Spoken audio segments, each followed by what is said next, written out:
अस्सलामुअलैकुम। आज हम सीखेंगे चैप्टर नंबर 1 भारतनो वारसो। तो सबसे पहले हम देखेंगे कि वारसो किसे बोला जाता है। तो वारसो का मतलब होगा जो चीज़ हमको हमारे पूर्वजों की तरफ से मिलती है उसे हम वारसो बोलेंगे। तो पूर्वज मतलब क्या होगा, जैसे हमारे पापा है, दादा है, परदादा है, वो सब हमारे पूर्वज होंगे। तो जो चीज़ हमको हमारे पूर्वजों की तरफ से मिलती है उसे हम बोलेंगे वारसो।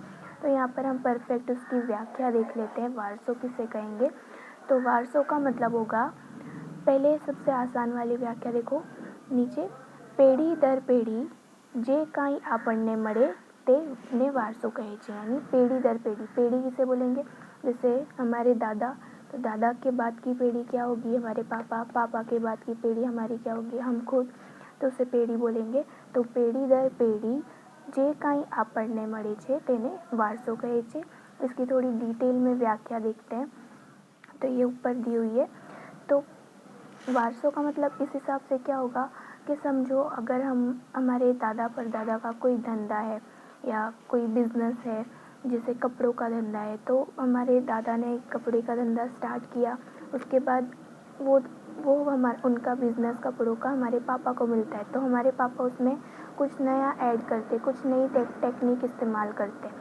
तो उन्होंने कुछ उमेरा, जो उनको वारसा मिला, उन्होंने अपने तरफ से कुछ ऐड किया उसमें, और वो ऐड किया हुआ आने वाली पीढ़ी को सिखाएंगे, तो उसे भी हम वारसो कहेंगे। जैसे देखो व्याख्या, पेढ़ी पोते शिकवेल के मेड़वेल, पेढ़ी ने जो भी सीखा है, जो भी उसे मिला है, उसमें वो उमेरा करती है, मतलब ऐड करती है, और वो अपनी अनुगामी पीढ़ी, अनुगामी मतलब होगा आने वाली पीढ़ी को सिखाती है, तो उसे भी हम बोलेंगे वारसो।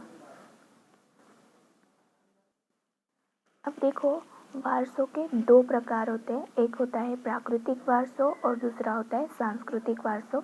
तो आज हम ये पहला प्रकार सीखेंगे, प्राकृतिक वारसो। तो प्राकृतिक वारसा किसे बोलेंगे, प्राकृतिक का मतलब तुमको पता है कुदरत। तो जो वारसा हमको कुदरत की तरफ से, मतलब प्रकृति की तरफ से मिला है, उसे हम बोलेंगे प्राकृतिक वारसो। तो प्राकृतिक वारसों के अंदर बहुत से अलग अलग प्रकार हैं। तो इसके अंदर पहला आएगा भूमि दृश्यों, नदियों है, फिर आएगा वन्य जीव आएगा, वनस्पति जीव आएगा। तो हम सबके बारे में डिटेल में सीखेंगे। तो प्रकृति की तरफ से जो मिला है वो प्राकृतिक वारसा होगा। तो पहला है भूमि दृश्यों। भूमि मतलब क्या होगा, जमीन। जमीन कहाँ से मिली है, कुदरत की तरफ से, हमने तो बनाई नहीं है। तो जब भूमि दृश्यों भी किस में आएंगे, प्राकृतिक वारसे में। फिर है नदियों, नदी हमको कुदरत की तरफ से मिली, तो नदियों भी प्राकृतिक वारसों में आएगी। फिर आगे आएगा वनस्पति जीव। वनस्पति मतलब झाड़ है, पौधे हैं, फूल है, ये सब भी हमको प्रकृति की तरफ से, मतलब कुदरत की तरफ से मिला है। फिर आगे आएगा वन्य जीव। वन्य जीव मतलब होता है जैसे जंगल के प्राणी। तो जंगल के जो प्राणी हैं वो भी किसने दिए, बनाए हैं, कुदरत की तरफ से मिले। तो ये सारी चीज़ें आएंगी प्राकृतिक वारसे के अंदर। तो प्राकृतिक वारसे में हम सबसे पहले देखते हैं भूमि दृश्यों। तो भूमि दृश्यों में क्या आएगा, जो चीज़ हमको ज़मीन के ऊपर दिखती है वो। तो ज़मीन पर हमको क्या क्या दिखता है, हमको पहाड़ दिखते हैं, पर्वत दिखते हैं, नदी दिखती है, फिर जंगल है, झरना है। फिर इसके अलावा हमने हिंदू धर्म के लोगों के तीर्थ धाम है 3, अमरनाथ, बद्रीनाथ, केदारनाथ की यात्रा पर जाते हैं वो लोग, तो ये उनके तीर्थ धाम है। फिर है माउंट एवरेस्ट नाम सबसे माउंट एवरेस्ट पहाड़ है। ये सब शिखर है जो भूमि दृश्य के अंदर आएंगे। तो ये जो भूमि दृश्य है उससे वो सदियों से हमारे भारत के ऊपर बहुत गहरी असर छोड़ कर गए हैं, और हमारे संस्कृति का एक भाग है। फिर दूसरा देखते हैं हम नदियों। नदियों मोस्ट IMP है, इसमें से एक क्वेश्चन आता है कि ये यहाँ पर क्वेश्चन भी दिया हुआ है कि नदियों ने लोक माता कहवामां आवे छे, शाती कहवामां आवे छे। तो वो देखते हैं हम इसमें। तो नदियों को लोक माता कहा जाता है। सबसे पहली बात तो ये कि हमारे भारत की संस्कृति का विकास नदी के किनारे हुआ है। 2 नदी किनारे हुआ है, सिंधु और रावी नदी के किनारे पर हुआ है।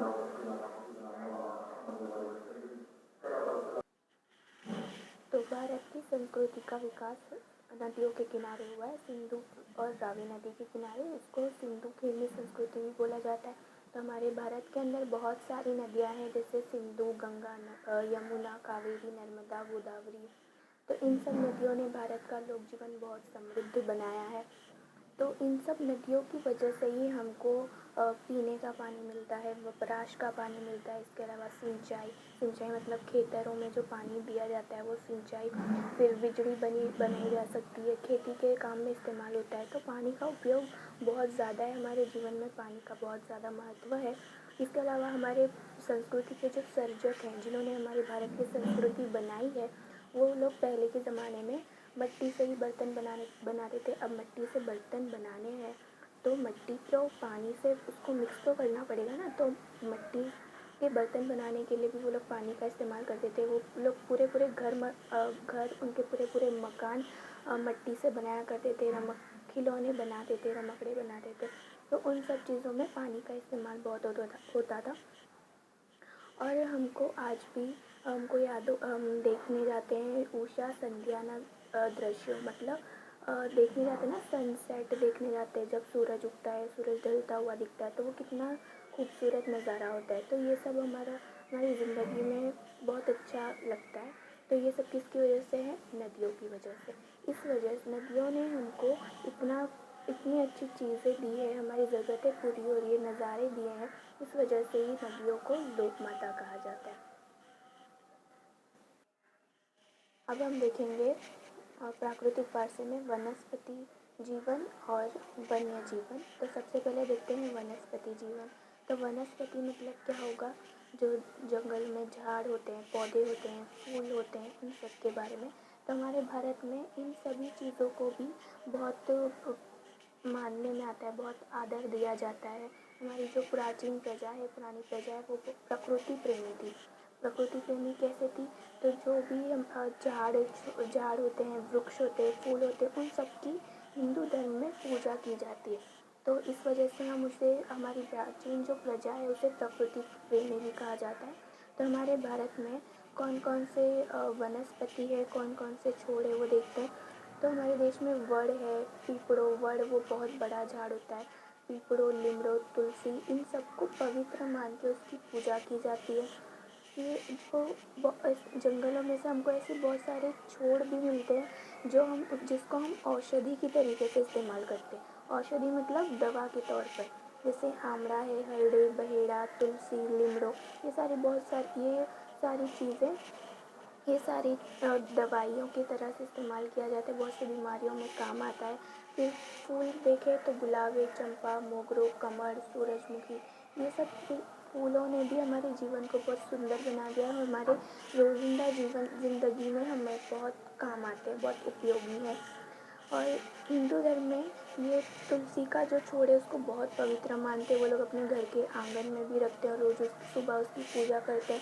ये जो वड़ है, एक हिंदू धर्म में वड़ सावित्री का व्रत होता है, मतलब वो लोग व्रत रखते हैं, औरतें व्रत रखा करती है वड़ सावित्री का।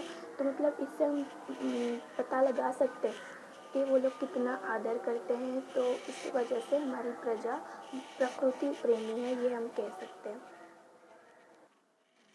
अब हम देखते हैं वन्य जीव। तो वन्य जीवन किसे बोलेंगे?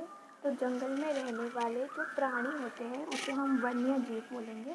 तो हमारे भारत की प्रजा प्राणी प्रेमी भी है, पर्यावरण प्रेमी तो है ही, इसके अलावा प्राणी प्रेमी भी है। तो हमारे भारत में कौन कौन से जानवर पाए जाते हैं? हाथी, गैंडों, चीतों, वाघ, वरु, रीछ, सिंह, हरण, शियार, ससला, ये सारे जानवर हमारे भारत में पाए जाते हैं।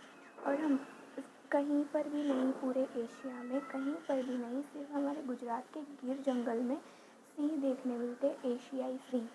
तो ये बहुत ख़ास बात है हमारे भारत के लिए। और हमारे जो हिंदू धर्म के लोग हैं, वो लोग वाघ है, मोर, मगर, गरुड़, इन सब को देव देवियों का वाहन मानते हैं। तो यहाँ से हम पता लगा सकते हैं कि कितना सम्मान दिया जाता है जानवरों को भी। और हम ये जो हमारे भारत के अंदर के प्राणी हैं, उनकी सुरक्षा के लिए सरकार ने अभयारण्य और राष्ट्रीय उद्यान बनाए हैं, मतलब वहाँ पर उनकी पूरी पूरी देखभाल की जाती है। और हमारा जो राष्ट्रीय चिन्ह है, राष्ट्र मुद्रा, 4 सिंह वाली आकृति, अगर याद हो तो चैप्टर 3 में हमने सारनाथ में स्तंभ देखा, उसमें जो सिंह वाली आकृति थी उससे भी हम पता लगा सकते हैं कि कितना सम्मान दिया जाता है प्राणियों को भी, क्योंकि उसके अंदर सिंह की आकृति हम देख सकते हैं, उसमें घोड़ा है, हाथी है और बड़द की भी आकृति है। तो ये वन्य जीव भी हमारे भारत का गौरव है। तो हमें इस पर गर्व भी होना